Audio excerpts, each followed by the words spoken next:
नमस्कार बंधुरा Shravani cooking and ब्लगे आपनादेर सबाइके जानाई स्वागत।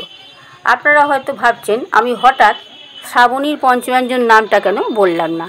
आसले बेश कयेकदिन धरे आमी आपनादेर संगे ब्लग भिडियो शेयर करछि, ताई श्रावणीर पंचव्यंजन चैनलटा श्रावणी कुकिंग एंड ब्लगे ट्रांसफार करी। एई सब कारणे भिडियो पोस्ट करते अनेकटा देरी हये गेल। तो जाई होक भिडियोटा एइबार शुरू करी। आमी आजके आरो एकटी नूतन ब्लग निये आपनादेर सामने चले एसेछि। आपनारा हयतो अनेकेई बुझते पारछेन आमी कोथाय एसेछि। आमी चले एसेछि नवद्वीपेर पोड़ा मायेर मंदिरे। आमी आपनादेर सामने तुले धरब पोड़ा मायेर अलौकिक रहस्यमयी इतिहास।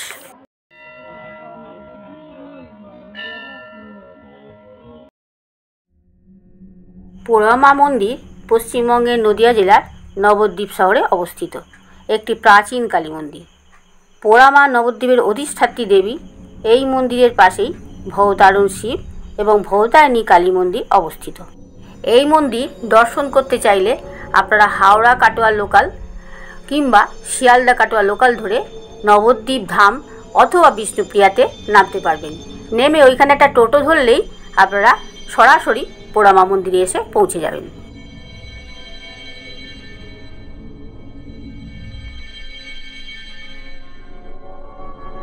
बहु प्राचीन এই মন্দিরটি বটবৃক্ষের তলেই অবস্থিত।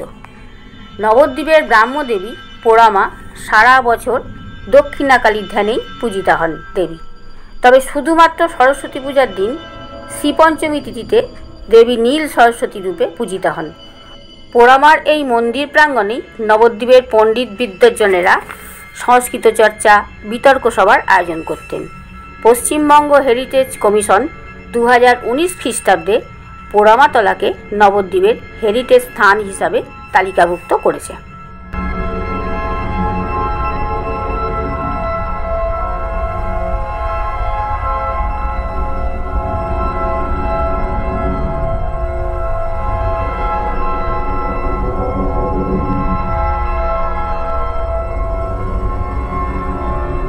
পঞ্চদশ শতাব্দীতে বাসুদেব সার্বভৌম নামে এক পণ্ডিত নবদ্বীপ শহরে এক বটবৃক্ষতলে দক্ষিণাকালী ঘট স্থাপন করেন।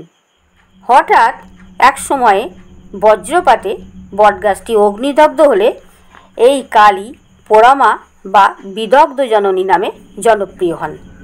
আবার অন্য মতে বাসুদেব সার্বভৌমের বহু পূর্বে জনৈক পণ্ডিত রামভদ্র সিদ্ধান্তবাগীশ, যিনি কুসুমাঞ্জলি গ্রন্থের রামভদ্রী টিকাকার দক্ষিণাকালী সাধক ছিলেন, গোপাল মন্ত্রে সিদ্ধ অন্য এক পণ্ডিতের সঙ্গে তার তর্কযুদ্ধ শুরু হয়। কথা ছিল এই তর্কযুদ্ধে যিনি পরাজিত হবেন তিনি তার ইষ্টমন্ত্র ত্যাগ করে বিজয়ীর মন্ত্র শিষ্য হবেন। উভয়েই এই প্রতিজ্ঞাবদ্ধ ছিলেন। এই তর্কযুদ্ধে পণ্ডিত সিদ্ধান্তবাগীশ পরাজিত হয়ে প্রতিজ্ঞা মতন তার ইষ্টমন্ত্র ত্যাগ করতে উদ্যত হলে ভয়ানক এক অগ্নিকাণ্ডে তার ইটের বাড়ি ভস্মীভূত হতে থাকে। সেই সময়ে মন্দিরের মধ্যে দেবীর করাল মূর্তি দর্শনগোচর হয়। দেবীর কোলে তখন ছোট্ট গোপাল উপবিষ্ট। মন্ত্রশোধিত জল ছড়িয়ে সাধক আগুন নিভিয়ে নিজে বেঁচে যান এবং তার মন্দিরের দুখানি মাত্র ইট সেই সময় অবশিষ্ট থাকে। এই ইট দুখানা আজও পোড়া মার আধার হয়ে রয়েছে এবং তার উপরেই ঘট স্থাপন করে পূজা হয়।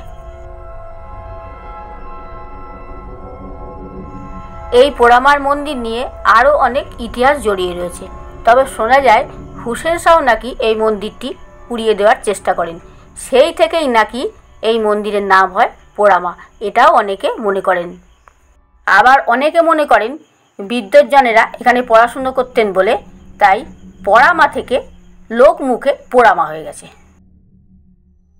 শোনা যায় এই পোড়া মার মন্দিরে শ্রী চৈতন্য মহাপ্রভুর অন্নপ্রাশন হয়েছিল। আবার উনি একটু বড় হলে এইখানে সবসময়ই বিদ্যাচর্চা করতেন। এই বটবৃক্ষ যে কত হাজার বছরের ঐতিহ্য বহন করছে সেটা আজও কিন্তু কেউ বলতে পারে না।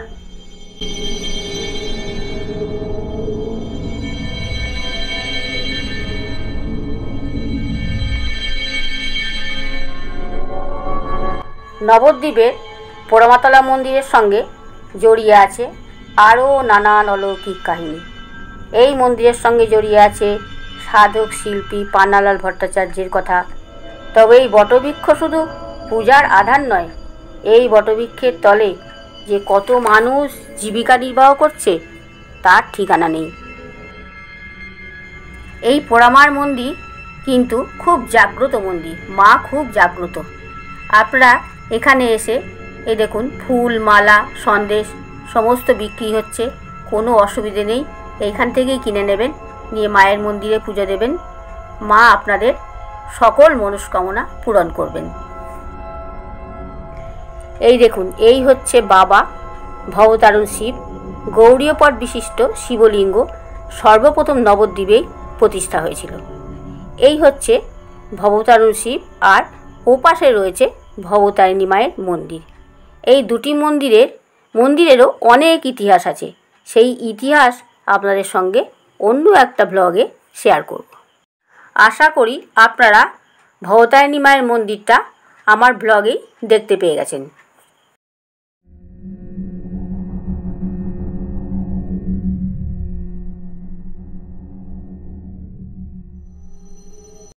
এই রহস্যময়ী অলৌকিক ইতিহাস আপনাদের কেমন লাগলো তা ভিডিও দেখে আপনারা কমেন্ট করে জানাবেন বন্ধুরা।